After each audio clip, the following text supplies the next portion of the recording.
क्या है माँ? माँ वो जिसने हमें बोलना सिखाया।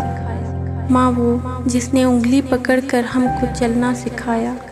माँ वो जिसने हमें रिश्तों का दर्जा और अहमियत बताई। माँ वो जिसकी कीमत कोई दौलत नहीं। माँ वो जिसने हमारे सुख के लिए अपने सारे दर्द छुपाए। माँ वो कि जिसने बिना किसी लालच के हमारे लिए सब कुछ किया।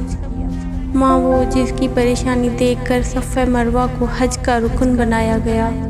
माँ वो जिसका प्यार सब कुछ बदल जाने के बाद भी कम ना हो। माँ वो जिसका दिल चट्टान से मजबूत और गुलाब से ज़्यादा खुशबूदार है।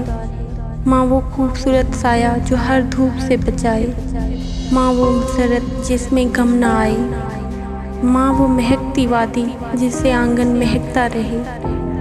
माँ वो मुहाफिज जो हर गिरते हुए का सहारा बने। माँ एक ऐसी दोस्त जिसमें बस वफा ही वफा है। माँ एक ऐसी दुआ जो कभी लबों से जुदा न हो।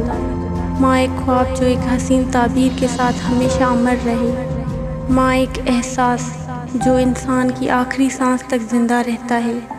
माँ एक फूल जिसकी खुशबू सांसों में तहलील हो जाए। माँ एक वादा जो कभी टूटने न पाए।